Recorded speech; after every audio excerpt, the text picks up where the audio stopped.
Yes, it's another castle here in Scotland. This is Stirling Castle. Some say the best stone castle in Scotland. Dates back to 12th century. There was some sort of castle here. The oldest part you'll see in there is 13th century, but most of these buildings are 14th century to 16th, something like that.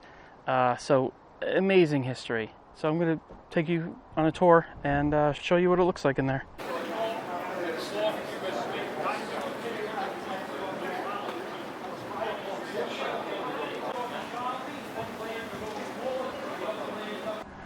From the 1400s onwards, the royal family could enjoy this formal garden close to their chambers.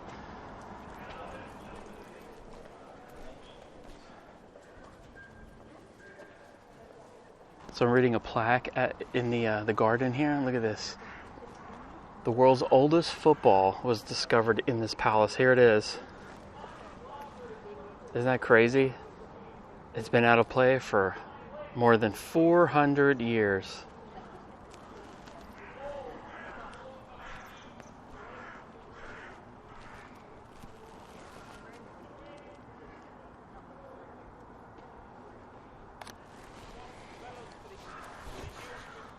These German-made toys were discovered behind a wall in the palace. They may have been lost or deliberately hidden by the child of a real-life soldier living in the castle. That is so cool. The little horse. Originally, this gatehouse would have been 5 stories tall and would have had 4 towers around it. So, very different than it is today. So this is inside the courtyard. So as soon as you come up, you can see the difference here between the stone and that. I personally don't like that at all, but I believe that's what this castle used to look like. In fact, even that entranceway looked like that. The stone was not exposed like it is now. I think that looks the best though.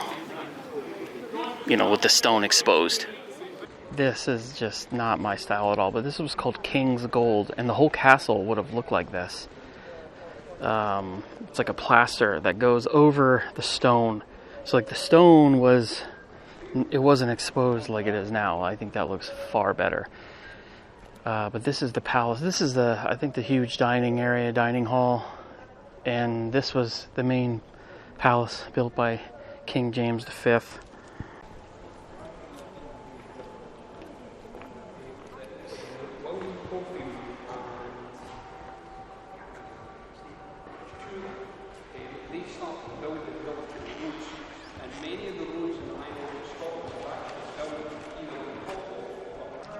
This kind of stuff is really cool. Clearly this is very original. Look at how it's just been blasted by the wind and weather. They're all like that. They're just almost like disfigured now. Kind of cool. This was a military garrison. It became a fort basically for the military all the way until the 1960s. And then once it was no longer a garrison, they began to restore it. And it originally was this color, believe it or not. And when they opened it, and they didn't open it until 1999, with just this side painted this color. And there's more to it. It's not just paint. There's, you know, layers of different materials and everything. But the local people, I mean, you could see this castle from miles and miles away. It's way up on the top of a mountain overlooking Stirling. So when Stirling Castle reopened in '99, people were horrified. And apparently all these years later, they're still horrified. So I don't think that this part will be painted or plastered anytime soon. The original height of the four-work gatehouse was more than twice what it is today. 500 years ago, its scale and sophistication would have been highly impressive. But by the mid-1500s, squat spurs capable of soaking up cannon fire were replacing high walls and towers. In the 1700s, the upper stories of the gatehouse were demolished and it slowly crumbled behind a new defense line. In 1811, the stonework was patched up and crenellations were added, making the start of 2 centuries of restoration work at Stirling Castle. This is a serious wind tunnel in here. Oh, the lion's den. We were looking for this. Oh, wow. Step into the lion's den. In the 1500s, James V may have kept a lion here, a living symbol of Scottish royalty. European kings often gave lions as diplomatic gifts. David II and James III each owned one. James VI had 3, while James II had a lioness. So it's likely that James V had one. What's crazy, if this was the lion's den, is that it's basically all around apartments and living quarters. So I would have been pretty annoyed at James. I'm like, James, can you get that lion out of here so I can sleep? All right, going into the great kitchen. Not just a kitchen, but a great kitchen, apparently. Wow.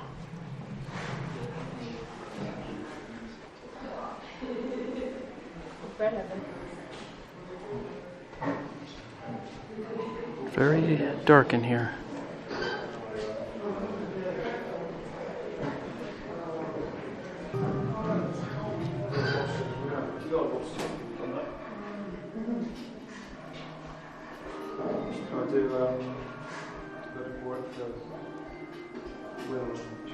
On feast days, the menu was filled with spectacular dishes. Meals were not just 250 eggs used in baking and cooking, 3 pigs, 13 and a half goats.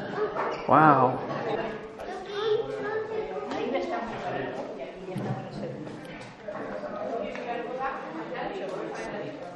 This is one of the oldest parts of the castle. Let me show you this, actually.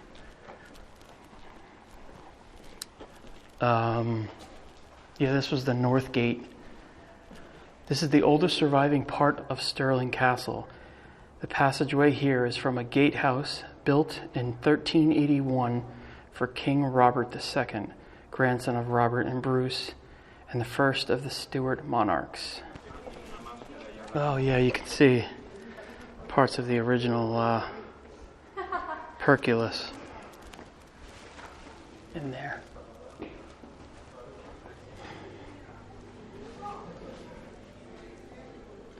Wow, that's pretty awesome. It's pretty great. I mean, you could fit like easily a 6 or 7 foot log in there.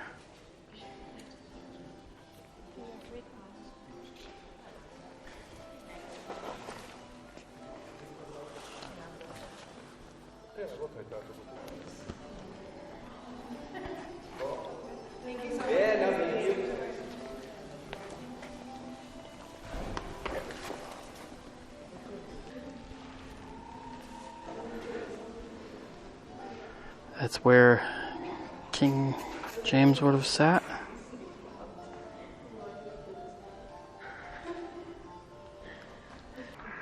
Douglas Gardens. Tradition has it that after the 8th Earl of Douglas was murdered by James II in 1452, his mutilated body was flung out of a window close to this spot.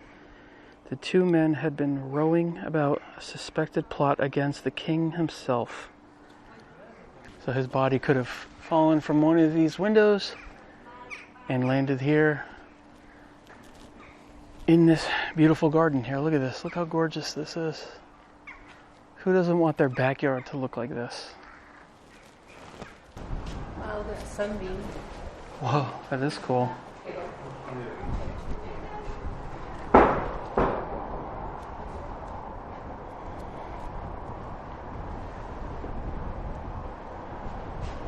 So this was the Queen's outer hall. This was the waiting room for people hoping for an audience with the Queen. Those selected by her staff then moved into the Queen's inner hall. Fun fact, if you didn't know this, the unicorn is Scotland's national animal, whatever you want to call it. But So there's unicorns everywhere. So this is the Queen's inner hall.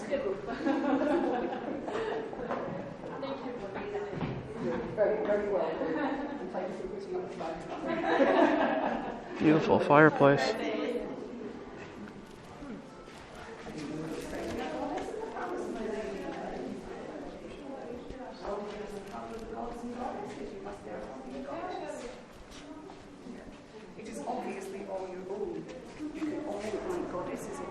So this is the Queen's bedchamber.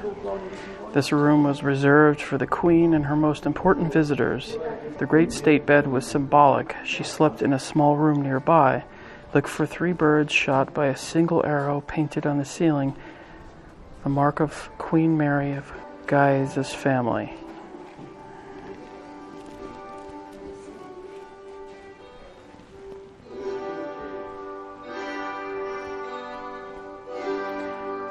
So this is the King's bedchamber. Only the most important visitors and personal friends met the King in the intimacy of his bedchamber. The monarch probably dressed, washed, and prayed here while sleeping in a small room nearby.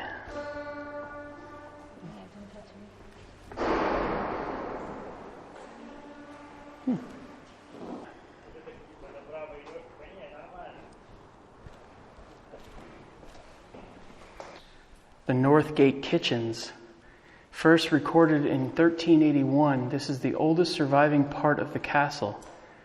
Originally, this building served as the gate on the north side of the castle, but in about 1500, the upper floors were remodeled and this area was converted for use as a kitchen. In this room, which had served as the porculus chamber, 2 large fireplaces were formed. This floor seems to have been connected to the Great Hall by a service lobby built in the space between the 2 buildings. This was the front line in Stirling Castle's final battle. The guns of the Grand Battery roared in anger for the first and last time, January 1746, to defend the castle against the Jacobites. The castle sustained some damage, but within hours the attackers fled and the siege was over. 3 months later, the Jacobites were crushed at the Battle of Culloden, ending any hope of a Stuart restoration. Wow, cleared out here. Oh wow, that's cool. So this basically walks along the wall of the castle. How cool is that? That's where I was before. This is down here is the North Gate entrance, and those are powder magazines, ammunition.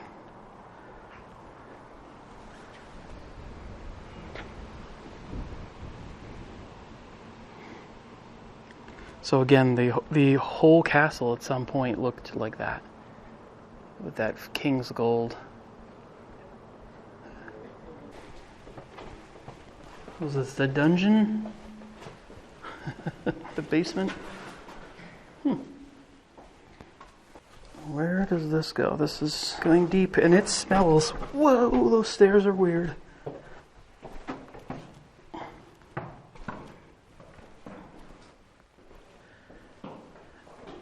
This had to be food storage or who knows.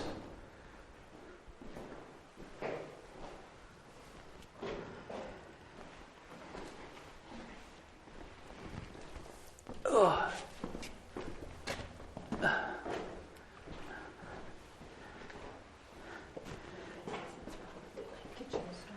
Yeah, I'm guessing this was for storage, food. It's way down there though. You could see all the extra work they put into this to shore it up. These big beams. So this was a tower, but then they shortened it to make a gun battery like this. 3-gun battery. You are on the stump of the once lofty Elphinstone Tower, part of the forework from the 1500s. Okay. This medieval bulwark was reduced to rubble by artillery in the siege of 1651. The remains were then made into a base for a low-lying gun battery in 1689. Interesting. Look at this little window here.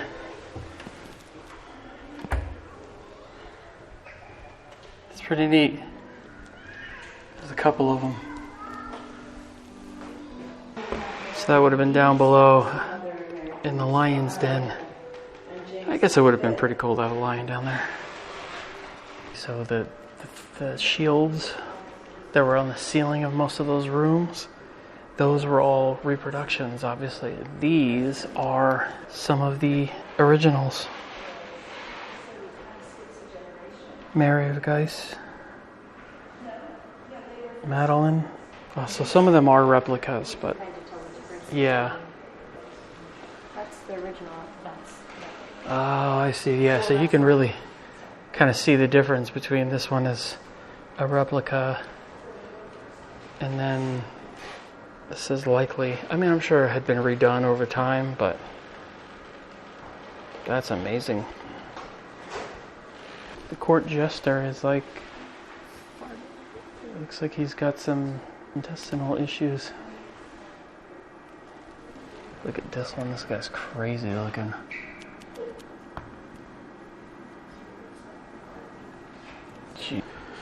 Julius Caesar. 1516 looks like. There is a striking similarity between the Stirling head with its spiked crown and the image of Julius Caesar in the print from 1516. And Hercules and the serpents.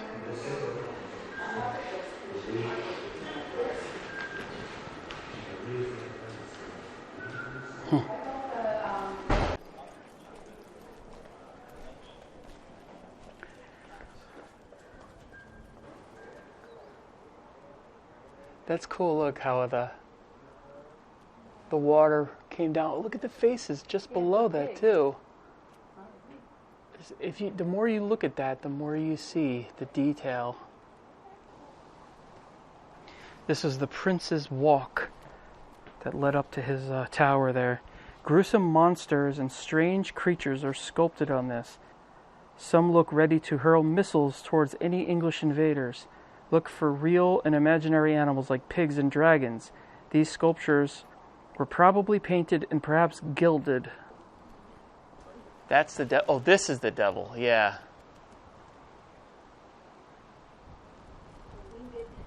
All right, so that's the tour of Stirling Castle. It's pretty cool. I mean, any castle's amazing to walk through. My favorite? No, it's definitely not my favorite. I kind of like castles that were never really restored or refined or anything like that. So I can be a little picky about what castles I like. But I mean, to me, I didn't even go and see the Edinburgh Castle. Apparently everybody does that. But then I did hear, you know what, skip that and go to Stirling. Which one is better? Who knows? I don't know. I like, my favorite have been the ones that are not restored or abandoned even. But still an interesting place to see. Incredible history. So hope you liked it. See you in the next video.